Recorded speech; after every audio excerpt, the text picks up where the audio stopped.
Welcome to another episode of the Magic We Have at Home podcast. I am your host, Bjorn, and today I'm joined by only one of my co hosts, Ren. Hello, you guys got the best. Yes, so we're going to be doing another special episode. We're just going to spend some time talking about a couple different topics. We're going to be talking a little bit about the bans and or the lack of bans that came out this week, and then we're going to talk a little bit about my experience playing some standard for the first time. So it should be a nice, just kind of fun little episode. Bear, unfortunately, is not able to join us. He's on a Valentine's date or something like that. So Nerd. yeah, I know, right? So he will not be joining us this week. But let's go ahead and get into it. Why don't you, Ren, do you want to start by just kind of talking a little bit about your take on the whole Ristic study ban or the lack of the Ristic study ban? I am glad it didn't get banned. Honestly, if you're playing Ristic Study in bracket 3, you're already a jerk. It's a personality flaw kind of card.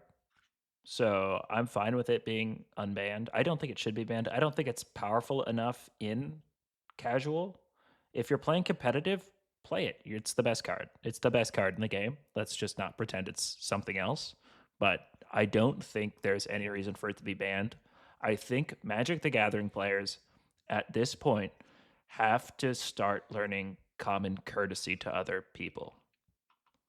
Thus, I'm glad it didn't get banned. So I don't actually have a dog in this fight at all. Like I'm a pretty hardcore bracket 2 gamer. I've like seen Ristic study out like once or twice in my life. I just don't play at higher brackets. So I'm never seeing Ristic study. I don't really have any personal anecdotes or like any personal reasons. So I'm going to like, I've been watching videos and I've been listening to a lot of people that talk about it. So I'm going to kind of throw out some of the ideas that I've heard about Ristic study. And I just kind of want to see what you have to say with it. Yeah. So, I mean, one, there's just the argument that it's like every deck in the meta runs Ristic study. Like it's unhealthy for the CEDH meta because every single deck is running it. Like you just kind of can't not play it, you know, like blue. What it's like every top deck in CEDH runs blue so that they can run Ristic study. And so that's one of the reasons I've heard people say that it should be banned, to just get some diversity in the meta. I would push back and say every deck runs blue because counter spells are in blue. Thassa's Oracle is in blue. There are blue cards that let you win the game. Ristic Study is the most effective engine for letting those cards work or drawing into those cards. But banning Ristic Study just means the blue decks are probably going to add another piece of fast mana or counter spell to their deck. I highly doubt the meta would change all that much because right now I think it's Blue Farm is what it's called. It's Timna the Weaver and Crom Ludovic's Opus. Crom. Yeah, Crom is just good. Crom will just become better if Ristic Study gets banned. So that'll cement the top deck as even better because it didn't get hurt nearly as badly as everything else. So Yeah. I think it's a moot point because let's be honest, there's always got to be a best card. Right now, Ristic Study is that best card, but to ban it because it's putting Magic in an unhealthy spot, CEDH wise, is just untrue because it's a piece that is run because it gets you value. It's not a piece that is going to instantly win you games. Yeah, this is kind of one of the things. Like, I don't play any CDH, but just from like an outsider's perspective, this idea that like, oh well, this card's loading up and like everyone's playing this card in the metagame. It's like, well, yeah, the whole point of CEDH is to play the very best cards, and like you said, there has to be a best card. So if the goal is to play the best cards and there's a best card, then guess what? Most people are going to play that best card. Like, the best and card. if you remove it, there's just going to be some other best card. If you want diversity in your games, don't play CEDH. Like that just seems silly to me. There's always going to be a best card, and if you remove the top card, something else does just take its place. I think so to say go ahead. that banning Ristic Study would fix that problem is not really fair because, as you said, CEDH isn't a game about playing anything other than the best cards. The difference in each CEDH game is how the stack works. CEDH stops being a game about deck building and starts being a game about how you can win in the fastest way possible with your deck. and Hmm. they're two different things. It's the same game played two very different ways. And so CEDH has its longevity and its life, and what makes it fun is every game can go differently because each deck is at par with each other. But if you start banning cards because it's just the best card in the game, then you're gonna have no cards. It's just a wasted ban because somebody doesn't like the card. Yeah, I definitely think it just yeah, people want to play with the best cards. That's why CEDH exists. And this will kind of we can kind of come back and touch on this when we go to talk Mhm. about standard for a bit. But like, yeah, you just have to have the best cards, and someone's got to play it. One of the things, and this is actually something I was just listening to a video about it this morning. Um, Apparently, one of the issues with Ristic study specifically is that typically in CDH, what they were saying, so this is from the Distraction Makers, really great YouTubers about like games and game theory and obviously magic. But what they said is like typically um, in CEDH, it's like somebody goes to try to win the game with their combo, and it's essentially just a check to see if anybody has removal, like or counter spells. And it's like if there's counter spells at the table, you don't win. If there's not counter spells, you win the game, right? And the thing with Ristic Study is that then you go ahead and play your combo, and even if they don't have removal in hand, they now get to draw a bunch of cards off of you playing your combo, and the odds that somebody else at the table draws into removal to stop you from finishing your combo is much higher. And so the example they use is there was a game I think in the fall that lasted 11 hours because that just kept happening. And so one of the other things that they were saying is like with Ristic Study specifically because it's drawing off of other people playing cards is that it just makes like if the conditions get met, and obviously this won't happen every game, but if the conditions get met, you can essentially just have these never-ending games because everybody is just going to find their whole deck, and that means everyone has access to removal and no one can win the game. So you also have this weird stall out effect if you get more than one Ristic Study out at the table, the game just keeps going. I also watched that video. They brought up Dockside Extortionist later in that video, which I really didn't like. But to your point, that's one like example of that happening, and I think that's like percentage wise, that's such a low percentage that like it probably happened once where each deck could competitively keep drawing cards and keep countering people. But Mm-hmm.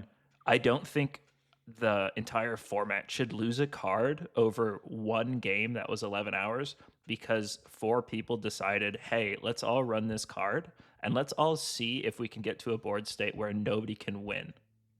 Yeah, well, so the thing is, that was like a competitive game. Like that was actually at a tournament, and so I guess Hmm. the issue with that is when you have something like that happen in a competitive, like in a tournament, like somebody actually has to win that. If that happens at our casual table, if there's a lock, then everyone's just like, okay, cool, we're done.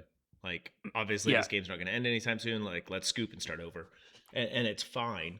But in a competitive space, you can't just do that. And so then it almost becomes like it's like the filibuster in politics. It's like who's just going to be willing to sit here the longest, you know? But, And but that's not a very fun. That's not going to be a kind of thing that people are going to get drawn into. And so even though like it only happened once, that does just kind of get like it's so drastic, and then everyone just is going to look at that and go like, this could keep happening. Like this could happen again. How do we stop this from happening again? And a lot of people's solution for that is to ban it. Well, But my response would be the reason it's becoming a big thing is because everybody's talking about that one game. Like mm-hmm. that's it's being repeated because everybody's like, "Oh, that one game. What if this turns into that one game?" And I don't really like that. And I would like to bring up that Commander is not the format for competitive Magic. That is and always has been Modern, right? I mean, do Mm-hmm. people still play Modern? But like that's a format built to be competitive. Commander was built to be a creative format where people could play with the creatures they liked. And if it's being turned into a competitive scene where it starts only catering to the competitive players, then that becomes a problem because then whatever is competitively at its best or just the most obnoxious thing in the world, well, then Mm-hmm. the entire format will be changed by that. And I don't like the idea of like even if this was like a bracket 2 card, if this was a bracket 2 card that like people were playing in low brackets and it was just becoming obnoxious for everybody in that bracket, I don't think it should be banned for competitive players because Mm-hmm. like the games are like it's the same structure of the game, but it's the best cards versus whatever cards. And Well, if and we're this is banning, go go ahead, ahead. keep going. Oh, If I was if gonna say like this. Oh, you finish. this is first date awkward. If we start treating uh like Ristic Study or just any strong card as something that can be removed at any time, then Commander loses part of its identity as being a format that doesn't change. The Commander meta should not change that often. It should change strategy, but generally speaking, it shouldn't change in CEDH. CEDH is Hmm. the best cards. If there's a new best card, that card will enter. Otherwise, it doesn't matter. Well, I think like you kind of hit it on the head. Like Commander is meant to be the casual play with your friends and have fun thing, and like be Hmm. goofy and creative. And like you're absolutely right. It's just not really made to be competitive. And I think that ultimately you're just not going to be able to have like you can't have your cake and eat it too. You can't have a really good, really well built competitive scene for Commander, and also have a healthy lower brackets or casual setting. Like they can't. You're gonna have to sacrifice one for the other. And the reason like it should be CEDH that gets sacrificed, like and it is CEDH that gets sacrificed to the lower brackets. They're not designing cards for CEDH. It's just not happening. Except for Um, Nadu. well, and that got banned immediately. But God like bless. it has to be sacrificed because it's just not the spirit of the game. And um and which is also awkward because Magic in general is made to be competitive. Like Magic in its original form, like if you're playing modern or standard, is meant to be competitive.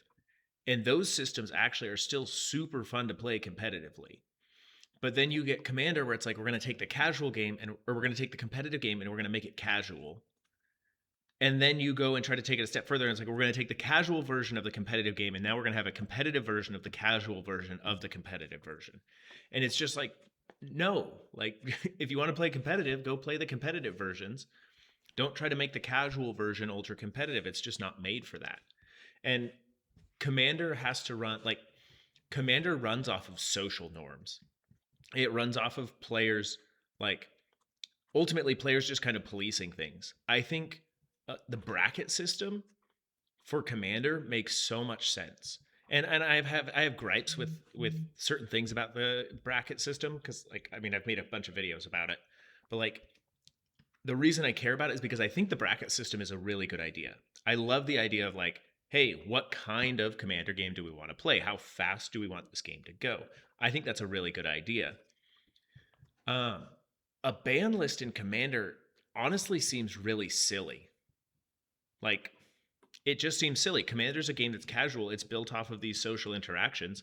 Like, you're playing it. The majority of times you're playing Commander, you're not playing it with random people. You're playing it with your friends. And so if someone's playing a card that's just making the game not fun or is way broken, you can just say, like, hey, that's not fun. Clearly, this is making the game way broken. You know? Like what you said earlier, players have to eventually take responsibility for this. They have to learn social cues. If you're going to play Commander, which is the casual and social format, you got to learn some social cues, bud. Like stop playing whatever, you know, you're like you shouldn't need to have cards banned. Cards should just kind of naturally ban themselves at your play group. And that should just be that. The bracket system makes sense because you can sit down with the stranger and be like, I want to play a faster, slower game. But it should be pretty clear which cards are just not really good to be playing in a casual Commander game. And then having a competitive version of the game just kind of muddies that water because then you have to decide like what stuff can be played at the high competitive levels and what stuff can't. It's just weird. It's just messy. No, I like that CEH exists. I like CDH. I think it's fun. I think it's really cool to try and build a deck that would stand out there. And I think it's totally fine if each player comes to the table with the expectation of like if you're playing CEDH, expect Ristic Study to hit the table. But Mm-hmm. if you're going to show up and you're going to say, well, this card caused an 11-hour problem, well, then start looking at your CDH deck. Start seeing, do I have like removal enough to deal with this? Do I have a Grand Arbiter or what is Mm-hmm. it, Grand Abolisher or a Silence or something like that to where I can get around cards that can do this? Like Hmm. builds, you are responsible for building your own way to win. And if you get to a point where it's an 11-hour game, you have all failed. Not because Well, each other player could counter stuff, but because A, you failed in your politics of, hey, can you protect this spell so at least this game ends? Or B, you failed because your deck doesn't have a way to win the game. You can't get around spells being cast. so I Like, think that I disagree with you a little bit, just because I, Commander is such a messy format. Like the amount of variance that you can have at a Commander game is it's so impossible to predict what's going to happen. Even in a CEDH game, it's so hard to tell. There's just so much stuff going on with 4 players and that high of life totals. Um, and really, like, it doesn't work that well. Like Commander games are really messy and really sloppy. Even at like a high level, they're just going to be, I don't know, like they're just not going to be as clean. yeah, And you're relying on so much stuff. they're They're complex. I very, don't think they're sloppy. I think they're complex. well, I guess I think, yeah, maybe they're complex, but those complexities can very easily lead to some really awkward like situations. And the way that Commander is able to survive, and the reason that so many people love it, even though it's, again, I would say sloppy, even though it's sloppy, is because you can just be at a table with your friends and be like, oh man, this thing just resolved and now nothing's going to happen at the table. Whoops. Well, let's just clear the board and start over, you know? Like it has the social aspect and the casual aspect where you can just say like, meh, let's not do that. Meh, let's start over, you know? But then when you put it into a competitive format and now there's big prizes on the line and there's stakes and like prestige and people actually really care, you can't just do that. Like it removes one of the best tools for keeping the game from getting awkward. And now all of a sudden it's like, no, we got ourselves into this sticky situation. We have to sit here for 11 hours and figure out a way out of it. You can't just be like, meh, like let's start over. It just it's just it's just weird. I people can try to build as powerful a deck as they want. I'm not saying that. Like I'm not trying to say people shouldn't try to build powerful commander decks, but more just like having a actual sanctioned competitive version of commander is just going to lead to awkward situations. And I don't think anybody should really expect wizards to try to make it good. Like Yeah, it's only going to be so good because it's just not a good system. If you want a good competitive system, go play standard, go play modern. Like go play those ones Legacy. they can, yeah. And I would say that there should be a lot more like I don't play a lot of standard and I don't play any modern. So I can't say like, oh, those are super healthy competitive formats, but they're at least made to be competitive formats. And so like the expectation for Wizards to be making sure that they are healthy and that there is a good metagame, like that should be there. I don't think that there should be any expectations on Wizards to keep the commander or the CEDH meta healthy. I don't think Yes. Wizards should care at all about the CEDH meta. It's Yeah, just not. It shouldn't matter. I agree. The only good argument I heard in favor of banning Ristic Study was Salubrious Snail's video on it's such a pain in the neck to it's just like such a social it causes tension in playgroups. That was his main The argument. And moral I was argument, right? yeah, the oral argument of that and smothering tithe. I hate them both. I don't want to see them both.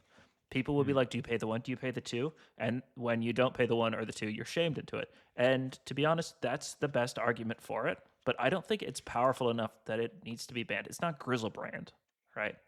It's not. See, I kind of disagree. I didn't love his argument about it. And, like I do think it's annoying to get asked to pay the one. And I get what he was talking about. Like you shouldn't be shaming people into it. Like, you know, like it's not cool. But again, that's just going back to like commander players should learn some social cues. Like at some point it's just not on the game, it's on the people to understand that they're interacting with other people and don't be a jerk about it, I don't you think it know? should be in a level 3 deck. I don't think Smothering Tithe should be in a level 3 deck. I don't think either of them should be in decks that are doing their best to win as fast as possible. Hmm. I think, Okay. but Oh, go ahead. go I ahead. Oh, I the I think the best argument I heard actually came from the Trinket Mage. Um And I don't know enough about cards. There's part of me that thinks that this can't be right, but if it is, uh, then I think it's a fair argument. But his thing is, there's no other card in the game that completely takes away your agency. Because he said, like, the right choice is to pay the one, but you can't force your opponents to pay the one. And so that means that they can play a card, like one opponent can play Ristic Study, and your other two opponents can just say, I'm not going to pay the one.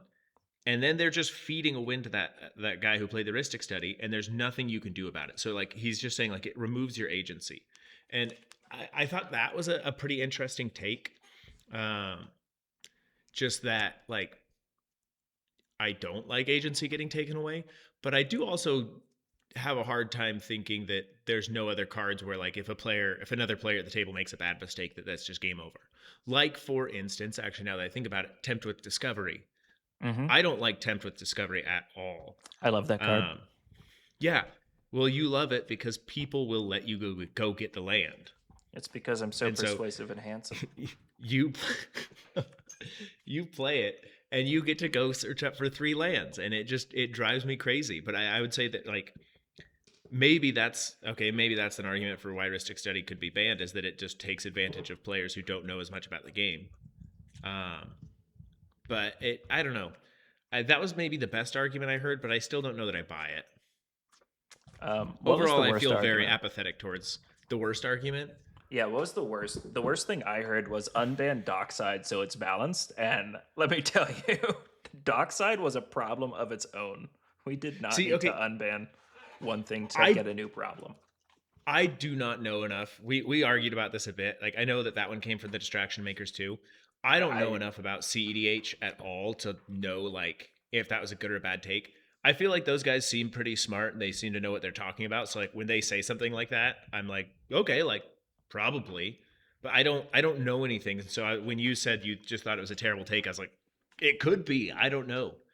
Um, this is the problem with not actually. I don't play Mhm. CEDH, and so I'm listening to these opinions and going like, yeah, that seems good, but I don't have the experience to actually say like, yes, that makes sense. Or like I can say from an outside perspective that makes sense, but I don't actually know from a player's perspective. Dockside was a scourge. Dockside was such a problem. It was so bad. It was like especially in CDH when everybody was just running fast mana, because that's when Jeweled Lotus and Mana Vault or Mana Crypt were still around. So you would Mm-hmm. basically just get like 8 free treasures for 2, then you'd flicker it a bunch of times. It was like you play Dockside. If you get enough mana, you just win, Mm-hmm. especially against other decks. And the problem with Dockside was a sleeper card that could just go in any red deck in because it was just the level system before brackets came out. It would just go in any deck with red that people would want. Hey, I need more mana in, and then either they would get a billion mana and it wouldn't be fun, or they would get no mana and they would cry because their card was $80. Mm-hmm. And it was just it was a scourge. It was a problem. It was like Flash. It was a problem. Hmm. Yeah. I don't know. We have talked about playing higher bracket levels on the podcast so that we can get some experience in that. I'm still open to that idea. Yeah, it'd Um, be it'd be fun to play. Probably not level 5 decks, but level 4 decks where we just like find a commander we like and just see how strong we can make it. well, and that's kind of one of the things I'm curious about too. Is like because we play at bracket 2, I do always wonder like, am I playing at bracket 2 because I like? Am I really playing at bracket 2 because I just think it's the most fun, or is this just like actually where my deck building skill takes me naturally? Because I don't like to look up deck lists and stuff, And so then I really do wonder, like, what if I tried to build a bracket 4 deck? Like, would I actually be able to build a bracket 4 deck all on my own? And I'm really curious about that. Like, because I think bracket 2 is great. I really, really like bracket 2. I think it's the most fun place to play. But I do just have that little voice in the back of my head that goes, like, you're only there because you couldn't cut it at the other brackets? So I do wonder. I've seen your Kermit deck. I completely agree with you. You can't cut it at bracket 3 or 4. That bracket, that voice is right. Listen to it. I Yeah, sometimes you know how we talk about Magic players learning some social Mm-hmm. etiquette. I'm against your Kermit deck. This is actually an intervention. Ladies and gentlemen, welcome to the intervention we have at home podcast. I'm your host, Ren. This is my Bear's been here subordinate, the whole Bjorn. time. He's been waiting. All of our friends are here. They've been waiting in Yes. the Discord channel. Evil Kermit is still evil, and I will kill you before you do anything. On the note of like trying to play a bit more competitive, I've been playing Arena lately. It started because I was sick and so I was stuck at home from work all day and just super bored, and I felt like playing Magic, so I just was like, oh, I'll download Arena. So I've started playing Arena, and I've just been grinding competitive, which I say grinding. I don't have that much time in the day, but I've made it to Diamond, so I'm at the point where you actually have to have above a 50% win rate to keep climbing, and I definitely slowed down a lot. But I don't know, like, because I don't play and I don't like know a lot of people who play Arena, so I don't have much of like I don't know. I don't know how good Diamond actually is. It's better than Platinum, so. But one thing I've been finding is that it is really fun to build a deck and play, and the only thing you have to think about is winning. Like, that is actually genuinely so much fun. And the thing is, the reason I was thinking about it, I was like, well, why don't, like, if I'm having so much fun with this, why haven't I played at higher brackets? Why don't I feel drawn to CEDH? And I went like, because in this, the games last maybe 10 minutes. Like, the deck that I've built, it's Is It Aggro? It's built around O'Hare Ashtonal. I think that's how you say his name. The one that, if a red source would deal non-combat damage, it deals 4 instead. And then it just runs a bunch of like lightning bolt effects essentially and ping. And it wins fairly consistently on turn 5. And so my games are taking a lot of times no more than 10 minutes. And so I was going like, it was just kind of making me realize like, when the games are that short, when I don't have to like look at a friend and be like, hey, sorry, bud, I'm knocking you out turn 5, and now the game's going to go for another 30 or 40 minutes. When I know that my opponent is playing specifically to play competitively, that they aren't just trying to like show off a goofy little deck, like that is really fun, but I don't think it translates to Commander. Like I was playing, I was like, I think that these should be kept separate. Like I don't think I need this feeling in my Commander games. It's fun and it feels good to go and play with it, but it doesn't need to be in Commander. I think it's fine if everybody comes to the table with that same expectation. I think in our play group, generally speaking, nobody shows up with the expectation of I'm here to win except for me and my younger brother. We like winning. We like building decks that succeed. That's part of the fun of how we build decks. But we also try to build them on power level. Like not every deck is his Grease Fang deck. But I think if there are 4 people going into a game that's like, hey, maybe you lose this game. Maybe you sit there for 40 minutes. That sucks. But maybe you're the guy that knocks somebody else out who has to sit there for 40 minutes. I think that can be part of the fun. So I don't mind that at all in Commander. In fact, I think I've played plenty of games with you that is like I get mana screwed and I just sit there having the time of my life as I slowly discard my library until I hit a land, and then I've got 4 lands and I try and kill somebody. Like I've had a lot of fun in those games. Like Commander is, for better or worse, a game about winning, and I'm fine with trying to win no matter what limitation I put on myself. Well, I think that I agree. I do actually think I talked about that in one of the recent videos I made about like ultimately a game has to have a winner, and winning should be in mind. But for me, when I build Commander decks, like I do want to win, but generally I'm thinking like I want to play this theme, or I want to play this weird combo of cards, or I want to play in this style. And can I win while doing that? Like it's more about like, can I win while doing something? Whereas when I'm playing Standard, it's just, can I win? And that is all that matters. Like it made editing the decks so much easier. It's so much easier to build a deck in Standard than it is in Commander, at least for me, because I just don't have to think about like, ooh, how do I like this card thematically? Like I don't have to take any of that into mind. Like I can just look at a card and be like, will this card help me win? Nope, it's gone. And that's just that.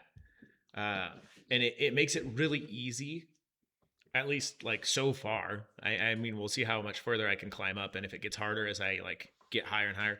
But so far it's just been so easy to just decide what cards are good and what cards aren't. In Commander, it's way harder. You just have to consider so much because it's not just like, well, is this card good? But it's also like, does this card fit the theme? Does this card fit the power level that we're trying to play? Is it going to be too strong or too weak? And then you have to also go like, is this card going to make people feel bad? Like one thing that I love the enchantments that turn people's creatures into like a 1/1 and just takes all the The abilities. fish. I think that's some of I think that's some The of the frog. best removal in the game. There's so much of it.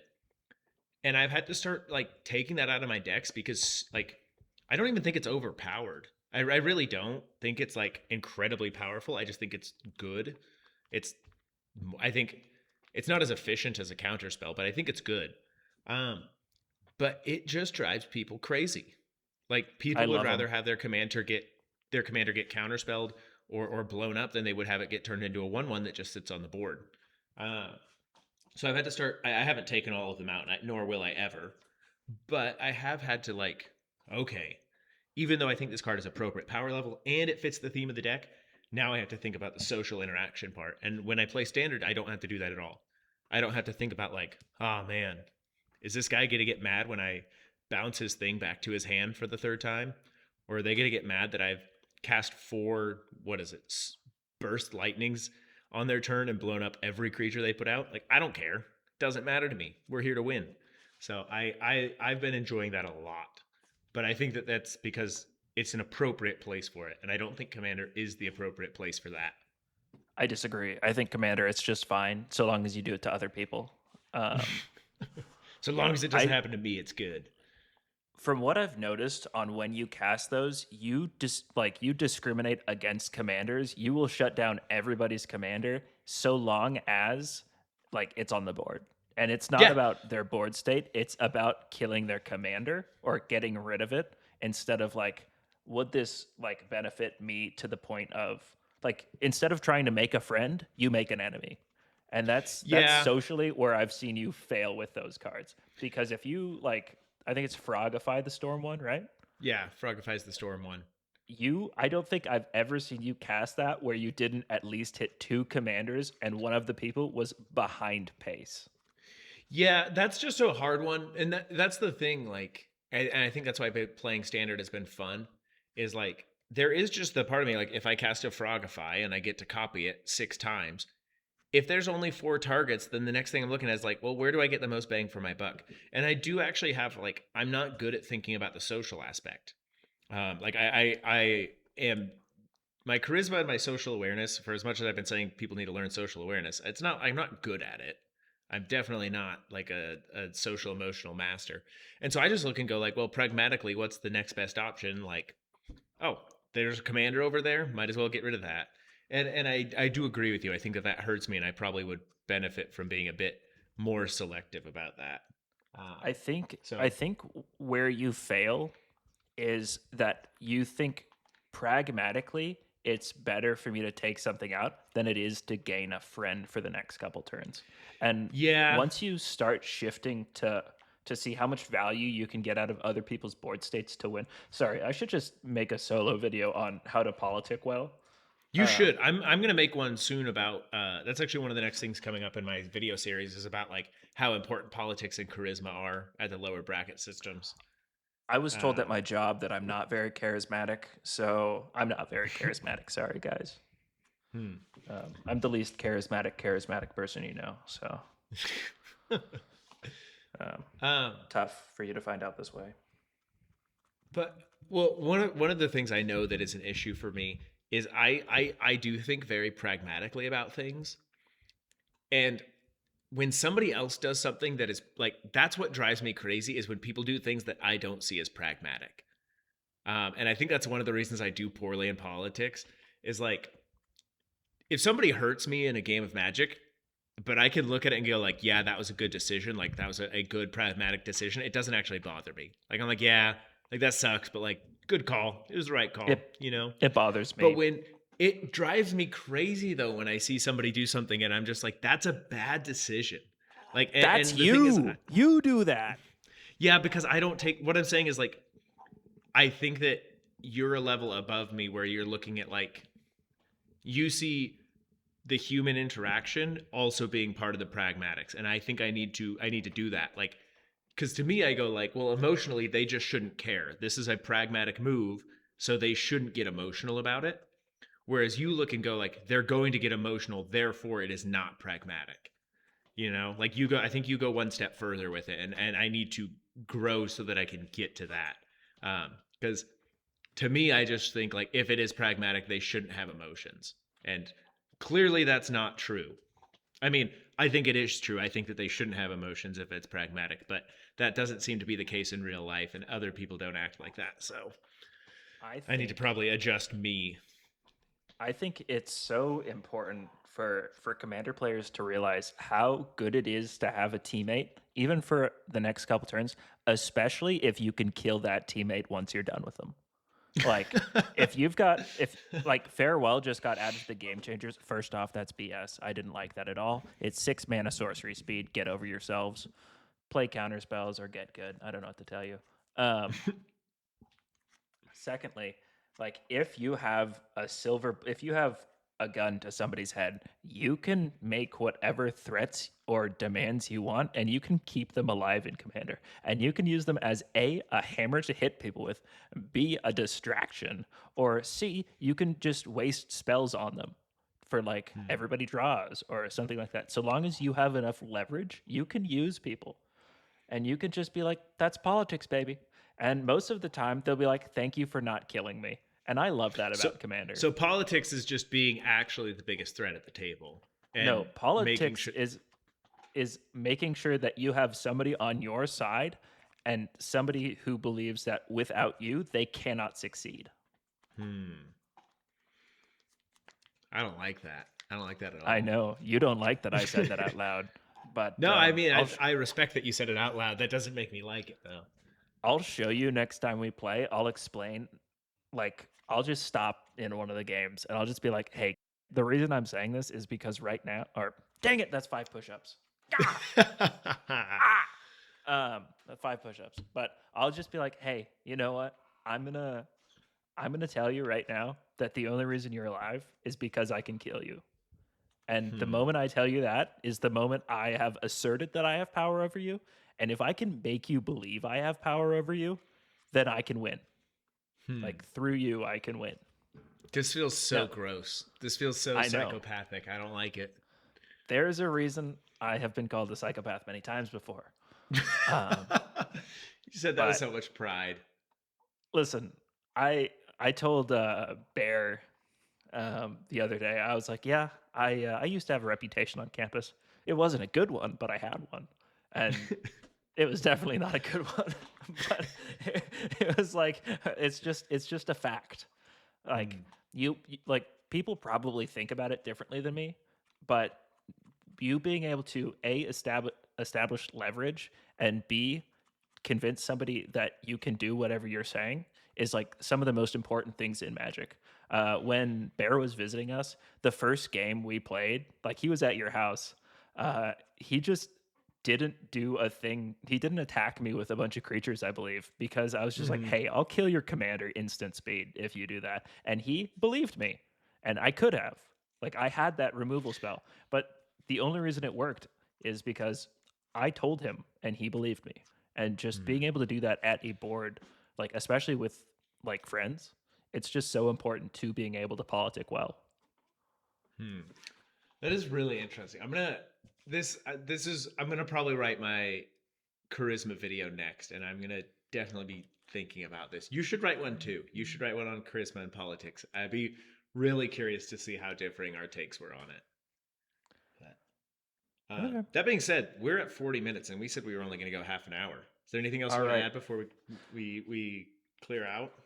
Farewell isn't a game changer. It's not a board reset either. If you're playing any spell to win a game, then it's totally fine. If you play Farewell or Armageddon or any of those spells without the ability to win the game, you're a bad person who shouldn't be playing Commander. Keep that in Modern. I don't want you. Like, I don't want to play games with you. Nice. Alrighty. That is all. Well, you heard it here, hopefully first. We'll see you guys all later. Thanks for listening. See you.